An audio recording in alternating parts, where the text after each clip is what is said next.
नमस्कार.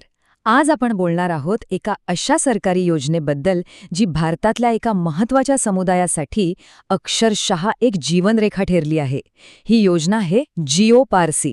चला तर जाणून घेऊया याबद्दल सविस्तर. कधी असा विचार केलाय की एक संपूर्ण समुदाय, त्याची हजारो वर्षांची संस्कृती, त्याची एक खास ओळख आपल्या डोळ्यांदेखत हळूहळू नाहीशी होतीये? हे काही कल्पनेच्या जगातलं नाहीये, तर हे खरं आहे. भारतातील एका प्रतिष्ठित समुदायाचे हे वास्तव आहे. आणि याच गंभीर विषयावर आज आपण खोलात जाऊन बोलणार आहोत. तर हा समुदाय आहे तरी कोणता? आपण बोलतोय भारताच्या पारसी समुदायाबद्दल. आपल्या देशाच्या विकासात ज्यांचं खूप मोठं योगदान आहे, पण आज त्यांच्याच अस्तित्वावर एक प्रश्नचिन्ह उभं राहिलंय. चला समजून घेऊया की त्यांची लोकसंख्या नेमकी का आणि कशी कमी होतीये. या समस्येची दोन मोठी कारणं आहेत. विचार करा, जणू काही हा एक तराजू आहे. त्याच्या एका पारड्यात आहेत नवीन जन्माला येणारी बाळं.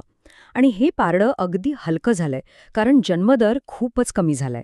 आता दुसऱ्या पारड्यात आहेत ज्येष्ठ नागरिक, आणि त्यांची संख्या मात्र सतत वाढतेय, ज्यामुळे ते पारडं खाली झुकलंय. आणि या असंतुलनामुळेच संपूर्ण समुदायाचं भविष्य धोक्यात आलंय.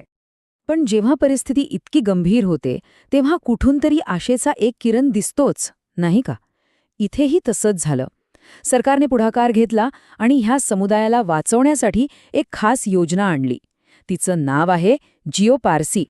तर ही योजना सुरू झाली 2013-14 मध्ये. केंद्र सरकारच्या अल्पसंख्याक व्यवहार मंत्रालयानं ह्या समस्येचं गांभीर्य ओळखून आणि जिओ पारसी नावाने एक देशव्यापी मोहीमच सुरू केली. या योजनेचं ध्येय अगदी स्पष्ट होतं. विचार करा, एखादं सुंदर झाड पाण्याअभावी सुकतंय, त्याला पुन्हा नवसंजीवनी देण्यासारखंच हे काम होतं. म्हणजेच योग्य आणि नियोजनबद्ध उपायांनी पारसी समुदायाच्या लोकसंख्येची ही घसरण थांबवणं आणि त्यांना पुन्हा उभारी देणं. बरं, योजना तर सुरू झाली, पण अनेकदा सरकारी योजना फक्त कागदावरच राहतात, हो ना? मग ही योजना प्रत्यक्षात काम करते का? ती नेमकी कशी मदत करते? चला, या योजनेची कार्यपद्धती आता जरा जवळून पाहूया. ही योजना मूळतः 3 खांबांवर उभी आहे. पहिला आणि सर्वात महत्त्वाचा खांब म्हणजे ज्या जोडप्यांना पालक व्हायचं आहे पण वैद्यकीय अडचणी आहेत, त्यांना आर्थिक आणि मेडिकल मदत दिली जाते. दुसरा खांब म्हणजे मुलांच्या जन्मानंतर त्यांच्या संगोपनासाठी, त्यांच्या देखभालीसाठी मदत. आणि तिसरा खांब म्हणजे कुटुंबातल्या मोठ्या ज्येष्ठ सदस्यांची काळजी घेण्यासाठी सुद्धा आधार दिला जातो.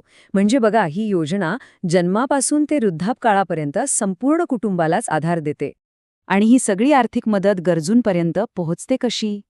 त्यासाठी वापरली जाते डीबीटी, म्हणजे डायरेक्ट बेनिफिट ट्रान्सफर प्रणाली. याचा सरळ अर्थ आहे, मध्ये कोणीही नाही. सरकारकडून मिळणारे पैसे थेट त्या कुटुंबाच्या बँक खात्यात जमा होतात. यामुळे होतं काय की सगळा व्यवहार एकदम पारदर्शक आणि खूप वेगवान होतो. ठीक आहे, योजनेचा हेतू चांगला आहे, कार्यपद्धतीही पारदर्शक आहे.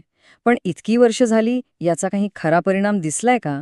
जमिनीवर काही बदल झालाय का? चला, आता या योजनेच्या यशापयशाचा आढावा घेऊया.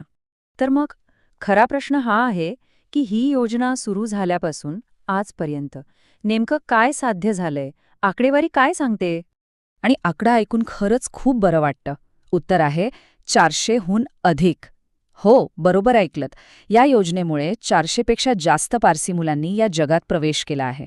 हे फक्त आकडे नाहीत, ही त्या समुदायाची नवी पिढी आहे, त्यांचं उज्ज्वल भविष्य आहे. यालाच थोडक्यात सांगायचं झालं तर जिओ पारसी ही केवळ लोकसंख्या वाढवण्यासाठीची योजना नाहीये, तर हा एका संपूर्ण संस्कृतीची आणि तिची खास ओळख जपण्यासाठी केलेला एक अतिशय अचूक प्रयत्न आहे.